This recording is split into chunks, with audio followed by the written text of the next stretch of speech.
Alors pour nos auditeurs qui seraient intéressés évidemment par cette filière, quel contenu pédagogique on peut dresser sur la licence? Enfin, on en ressort avec quelle chose abordée? On en ressort avec une connaissance des grandes références philosophiques, des grands auteurs. On peut pas étudier tous les auteurs, mais de prendre dans l'Antiquité au moins un grand auteur. On essaie de complémentariser les contenus, je pense, en allant vers quelque chose de plus sophistiqué en L3 quand on peut. Donc de ne pas avoir de grands manques.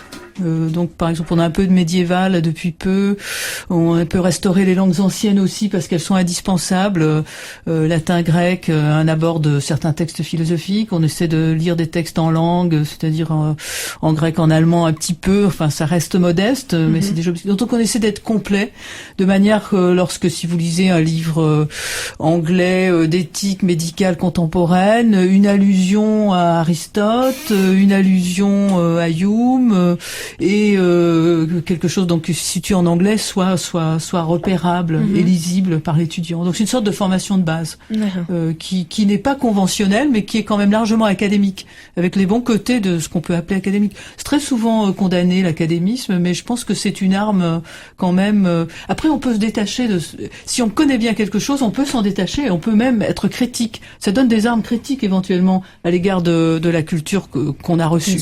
Moi, j'ai eu une culture académique très complète. Je suis passée par Normal Sup et ça m'a permis ensuite d'abord d'avoir la légitimité et puis d'être très libre dans mes choix théoriques, dans mes livres, parce que si on m'objecte, je connais à peu près les auteurs. On n'est jamais complètement cultivé en philosophie, mais bon.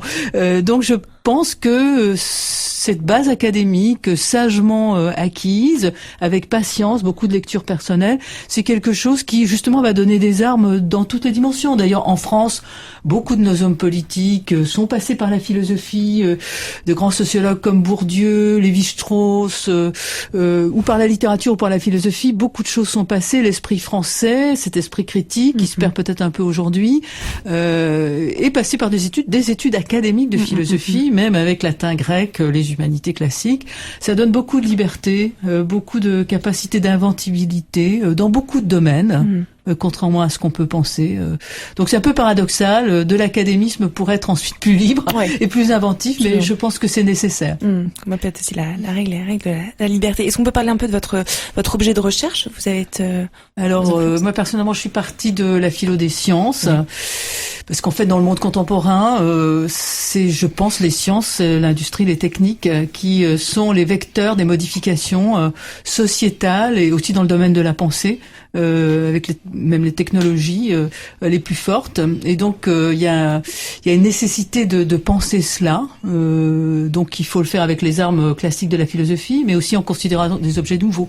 Donc, moi, j'ai eu comme directeur de thèse Michel Serres, qui donc a été de plein pied avec des thématiques contemporaines, mais je suis partie avec un très bon bagage académique, agrég de philo, etc., pour aborder ces thématiques. Et je reviens de temps en temps avec plaisir à des études plus d'érudition, parce qu'il y a un plaisir du texte philosophique, de la lecture aussi, le fait de se plonger dans c'est comme un musicien qui écoute un grand concerto complexe. Il y a aussi beaucoup de plaisir. Il y a un plaisir intellectuel absolument gratuit dans la lecture de philo, et c'est magnifique. Bon, les thématiques contemporaines sont plus ingrates parce que nous sommes quand même dans un monde où il y a beaucoup de difficultés, il y a beaucoup de choses qui sont inexplorées. Donc on se sent très démuni en tant que philosophe. En même temps, on a en charge aussi un certain nombre de problématiques, puisque classiquement la philosophie a pris en charge la question du sens, la question de la définition de l'humain, la question des limites du pouvoir. Donc nous sommes en charge, mais nous sommes bien maladroits et nous sommes bien peu nombreux. Donc voilà. Alors justement, moi en tant que personne complètement extérieure à ça, Rémi étudiant en AES. Voilà, exactement. Je me pose une question un petit peu bête, mais enfin, comment on pourrait dire, cette espèce de blocage de la philosophie, ça serait pas dû à une sorte d'impression d'avoir déjà fait le tour, car les grands auteurs, se sont occupés des questions les plus basiques, on va dire. Mais, tout à l'heure, on parlait des sujets contemporains, mais à l'instar du droit qui rebondit tous les jours sur de nouvelles affaires, qui évoluent, Est-ce que vous arrivez quand même à trouver de nouvelles choses en tant que chercheur? Une réponse. Par exemple, j'ai écrit un petit livre qui s'appelle Pour une philosophie de l'écologie. Donc, c'est un problème contemporain nouveau. Même le nom en philosophie, c'était pas un nom qui errait beaucoup dans les textes de philo. Donc non, et on se saisit. La philo change. En tout cas, les problèmes qui se posent à elle sont neufs. Complètement neuf. Vous voyez, donc le problème du clonage, d'autres problèmes encore, le problème de la fin de vie.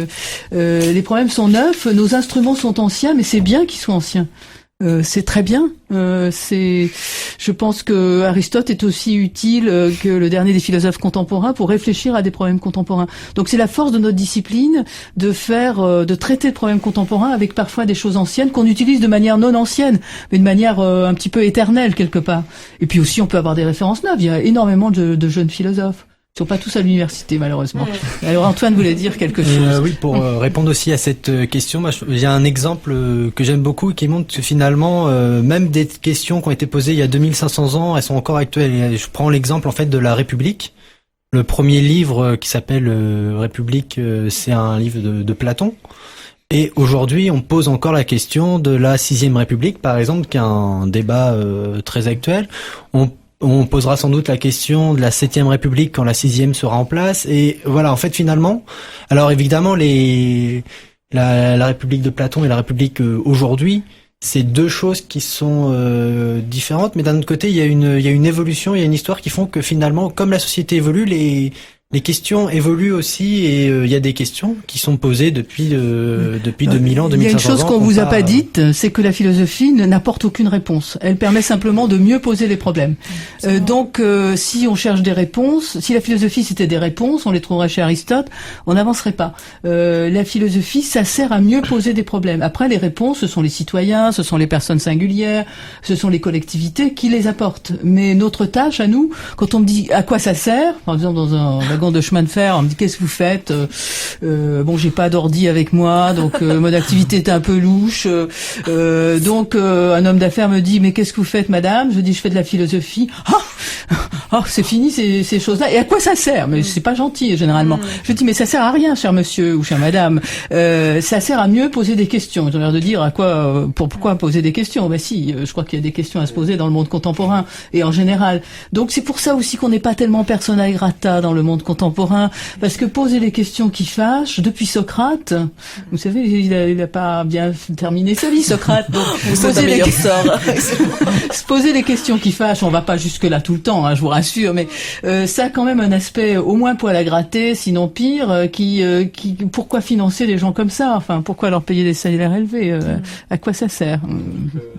J'ai bien compris, on se sert d'une base pour la faire évoluer, au vu des problèmes contemporains, mais après pour rester assez terre à terre, parce que je suis quand même dans une filière de droit assez strict, c'est pas un peu frustrant de faire une recherche en sachant d'entrée qu'il y aura pas de bonne réponse?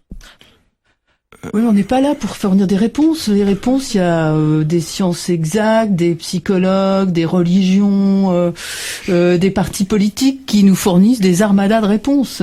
Après, non, on est là pour affiner des instruments critiques et interrogatifs. Mais en droit, on peut le faire quand même. Par exemple, j'ai donné une dissertation sur qu'est-ce que le risque. En droit, c'est quand même intéressant de réfléchir. Que veut dire un principe de précaution? Alors, il y a une définition juridique, mais il y a aussi toute une batterie de questions qui se posent quand ce qui est la prise de risque concerne, par exemple, la survie de l'humanité. On va peut-être pas raisonner de la même façon que lorsqu'on raisonne sur l'autobus qu'on va rater. Après, alors il y a des réponses juridiques, mais il y a quand même des questions philosophiques. Et bon, ça n'est pas obligatoirement antagoniste. En plus, on peut considérer comme frustrant de ne pas forcément trouver une seule bonne réponse, ou alors on peut trouver ça très riche de trouver des tas de réponses différentes. C'est là où la philosophie est belle aussi. Et puis au final, est-ce que vous qui avez quand même une certaine expertise par rapport à ça, est-ce qu'on peut se dire que avoir bonne question, c'est déjà trouver la réponse. Est-ce que cette maxime-là s'applique en philosophie ou pas en fait? Non, pas du tout. Pas. Bien poser une question n'amène pas obligatoirement à fournir la réponse, pas du tout. Mais peut-être à d'autres personnes qui sont à l'extérieur de la philosophie, mais qui ont besoin des instruments de la philosophie et amorcer des réponses. Alors la philosophie sert quand même. Elle sert à fournir ces petits instruments étranges que sont les notions et concepts. Et les notions et concepts, ça permet d'ordonner le réel. Et parfois, ça ordonne une communauté, un groupe d'action, une singularité individuelle. Mais bon, des notions et concepts, c'est un truc un peu bizarre dans notre monde. C'est quelque chose qui n'a pas de valeur, au sens où c'est au-dessus de toute valeur. C'est tout à fait hors marché, la philosophie. Donc, c'est pour ça qu'on a aussi quelques difficultés à se vendre, parce que on n'est pas dans ce domaine-là. Le domaine de l'échange et de l'économie. Ouais, l'impératif de rentabilité qui est bien présent. Vous vouliez dire peut-être quelque chose sur ça? Non, enfin sur les cas en fait de la philosophie, sur les comme juste étant utile à poser des questions. Par exemple, il s'avère que je m'occupe de la bibliothèque de philosophie aussi à côté, et il s'avère que pour les masters, il y a une grande partie d'étudiants qui sont pas du tout des philosophes qui viennent emprunter des livres. J'ai eu des psychologues, des historiens, même quelqu'un une fois en gestion qui est venu. Alors pour ça on se dit la gestion c'est carré, c'est réel, pourquoi faire de la philo là-dedans? Et en fait ce sont des gens qui à un moment ont besoin de cet outil de questionnement pour peut-être se questionner eux-mêmes et dire peut-être que là on fait quelque chose, peut-être qu'on le fait pas convenablement et que on devrait arriver grâce à toute cette batterie de questions, peut-être à se poser, finalement réussir à se poser les bonnes questions. Ça apporte peut-être pas forcément des réponses, mais ça oriente un débat et ça peut-être évite ça a pas apporté de réponse positive, dans le sens où on va pas dire bon alors c'est ça la bonne réponse. Par contre on va dire déjà peut-être que cette voie-là on va l'écarter parce que c'est visiblement, si on va par là on risque de pas avancer. Et je crois que c'est ça en fait d'ailleurs ça apporte pas de réponse en soi, mais ça nous empêche de prendre des mauvaises réponses, je pense. Oui, une bibliothèque universitaire peut être très symptomatique, en effet, de ce décloisonnement entre filières. Je reviens à une question plus prosaïque. La philosophie, donc j'imagine on travaille en autonomie. Est-ce que il y a un accompagnement fort de la part du corps professoral, enseignant? Oui, forcément, on a très peu d'étudiants ici. On a assez peu d'étudiants. Donc, oui, on les accompagne, surtout s'ils le demandent, tout à fait volontiers. Bon, de manière un peu informelle en fait, mais on est là pour eux, oui. Effectivement, je pense que notre problème en ce qui concerne le taux d'échec, c'est que beaucoup d'étudiants ne demandent pas de l'aide. Beaucoup d'étudiants sont déconcertés, un petit peu dans l'anomie, ils sont un peu seuls et finalement ils décrochent, alors qu'on n'est pas du tout parvenu à avoir contact avec eux, à dire vrai. Donc notre véritable échec, c'est toute une zone d'ombre d'étudiants qui ne fréquentent pas complètement nos cours et nos locaux, et qui finalement soit se sont inscrits sans bonne raison, soit surtout ont été déconcertés pendant les premières semaines, les premiers semestres, et finalement ne persévèrent pas. Alors que très souvent, il suffirait à mon avis de peu de choses pour certains. Il y a une dimension psychologique. Enfin, il faut s'accrocher quand même à la fac en général, en première année, et en philosophie en particulier. Mais sinon, on a des moniteurs, nous avons des locaux, j'espère, accueillants, nous avons quand même un secrétariat ouvert très souvent. Les cas singuliers sont pris en compte ô combien, parce que on fait quasiment une gestion au cas par cas, en master en tout cas, selon les doubles cursus, les emplois du temps, les difficultés linguistiques, l'origine nationale des personnes. Donc, ça ne veut pas dire que on n'est pas exigeant sur le niveau, mais c'est vrai qu'il y a quand même un accompagnement personnalisé. L'association met en place aussi, j'imagine, un réseau peut-être de soutien entre les étudiants. Effectivement, on a mis en place à la bibliothèque de section de philo au Tanner, on a mis en place une permanence de l'association, c'est-à-dire qu'il y a en permanence au minimum 2 heures par semaine, mais dans les faits c'est toujours plus, puisque Antoine, qui est vice-président, est aussi bibliothécaire. Donc forcément, il y a toujours en permanence au moins un membre de l'association qui est présent à la bibliothèque de section. Il y a des tutorats qui sont mis en place, en général dispensés par les étudiants de master, mais du coup ça se recoupe pas mal et effectivement on a tenu à ce qu'il y ait toujours des gens disponibles à l'ABS, à la bibliothèque de section, pour pouvoir répondre simplement aux questions des gens en cas de questions, de demande d'informations, et après de manière plus technique sur des points de méthodologie pour les L1 par exemple, des choses comme ça. Et ça c'est vrai que c'est un truc qu'on a tenu à mettre en place avec l'association, mais qui existait déjà plus ou moins dans le département. Mais on a voulu maintenir cette permanence-là, ouais. Niveau pédagogique, justement, est-ce qu'il y a des cours magistraux, des travaux dirigés aussi? Comment ça se passe pour présenter? Il y a des cours magistraux classiquement auxquels sont associés des TD ou des enseignements. Un TD de philosophie, comment ça s'organise? Parce qu'on peut, c'est plus en général, on étudie des textes où il y a une série d'exposés, ça dépend des enseignants, avec un contrôle continu, c'est-à-dire une participation de l'étudiant. Oui.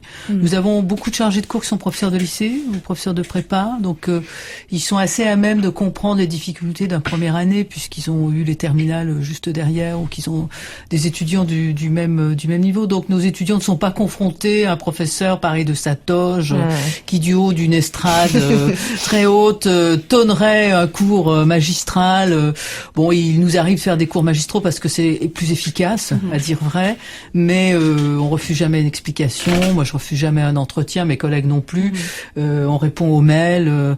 Il y a pas de souci. Notre problème est pas là en fait. Je pense pas. Notre problème est plutôt dans le désengagement, dans l'absence de volonté, dans une immaturité ou un à quoi bon quoi, un à quoi bon, un certain pessimisme sur les capacités personnelles à réussir, mais aussi sur le destin social, sur la capacité à faire des études. Il y a une certaine désengagement des étudiants. Peut-être il y a un discours social qui leur dit faites des études de lettres et sciences humaines, ça va pas vous mener à grand chose. Enfin, je sais pas, ou des espérances sociales générale où nous recueillons ici peut-être les moins volontaires, je sais pas. Mais là, il y a un obstacle qu'on peut pas du tout contourner en tant qu'enseignant parce que on ne peut agir que sur les gens qui sont là, prêts à travailler. La volonté ou la présence, ça ne se provoque pas. Alors là, il y a vraiment un point aveugle, puis il y a aussi quelque chose qu'on ne peut pas dépasser dans l'incitation à travailler. Donc de fait, oui, il y a une absence d'implication. Beaucoup d'étudiants viennent au cours et s'en tiennent là. Ils ne vont pas passionnément questionner à la fin du cours. Un cours terminé, ils sont partis en 5 minutes. Enfin, contredisez-moi si... Non, mais ce qui est d'autant plus dommage, c'est que c'est vrai que sur un groupe de 20-30, c'est quand même beaucoup plus facile d'interrompre le cours pour poser des questions qu'au milieu d'un amphi de 300 personnes, quoi. Et donc, c'est quelque chose qu'on fait quand même pendant les cours. Il y a régulièrement 2-3 questions qui sont posées et l'enseignant arrête son cours et répond aux questions. Et il y a de temps en temps quelques personnes qui vont voir l'enseignant à la fin du cours pour approfondir un peu. C'est vrai que par contre, ça reste modéré au regard de la facilité avec laquelle on pourrait le faire, en tout cas justement par rapport à des promos beaucoup plus conséquentes qui seraient 100, 200, 300, où là ce serait beaucoup plus compliqué. Alors moi je me pose une question, comment réussit-on en philosophie, parce que tout à l'heure on parlait de l'argumentaire, donc en fait on pourrait dire un peu tout et n'importe quoi, du moment que c'est bien argumenté, ça passe. L'argumentation, c'est une pratique de la rigueur. Non, ça passe pas du tout comme ça. L'argumentation, c'est une pratique de la rigueur, c'est pas la sophistique, c'est ça. Voilà, mais dit comme ça, dit que voilà, l'argumentaire joue un rôle. On pourrait le voir parce que justement pour qu'un sujet, pour qu'une thèse soit bien argumentée, il faut qu'elle soit étayée, il faut qu'elle soit sourcée. Donc c'est-à-dire qu'il faut partir de base de sources qui ont déjà été d'études qui ont déjà été faites, de choses qui ont déjà été dites, comme on le disait avant. Il faut ensuite que l'argumentaire soit étayé, il faut que ce soit cohérent. Donc non, effectivement. Par définition, si on se met à argumenter n'importe quoi, ça ne sera pas bien argumenté. Non. Donc il faut, c'est là où je voulais en venir, donc il faut prendre quand même un certain appui de certains travaux qui ont déjà été faits. Mais justement, c'est là où l'enseignement très disciplinaire en licence est important, et c'est là où je suis d'accord avec Juliette Grange quand elle dit que c'est important de maintenir une licence qui soit vraiment très axée sur un enseignement disciplinaire de la philosophie, parce que effectivement, pour pouvoir construire sa propre pensée, il faut avoir une idée de ce qui a été dit avant, de ce qui a été dit en opposition même à sa pensée personnelle, parce que c'est très difficile de pouvoir argumenter des thèses personnelles et de pouvoir les étayer et de pouvoir être critique de manière intelligente sans avoir aucune idée de ce qui a pu se dire avant sur le sujet, quoi. Voilà, pour rejoindre un peu Adrien, il y a moi je prends mon cas personnel. Avant de faire de la philo, j'avais plein d'idées totalement novatrices, etc. Et j'étais très fier de moi. Et je suis arrivé en philo, on m'a fait en fait, alors ça c'est chez lui, ça c'est chez tel auteur, ça c'est chez tel auteur. Alors du coup j'étais un peu déçu quand même parce que moi j'étais fier de moi du coup. Ça.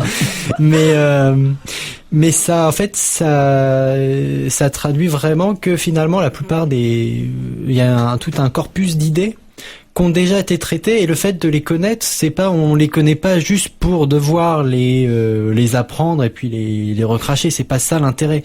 L'intérêt, c'est de les connaître pour après pouvoir les dépasser. Mais on peut pas les dépasser si on les connaît pas.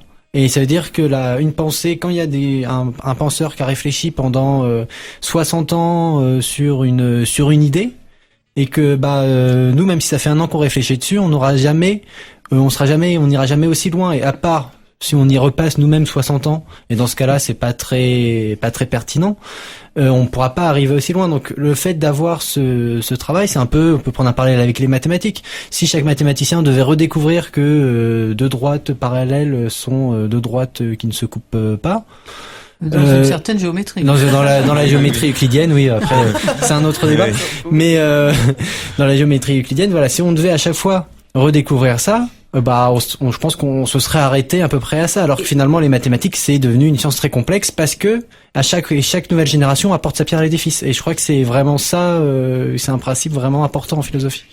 Oui, recherche ne veut pas dire impératif de novation, dans la pensée. Enfin, je crois qu'on est...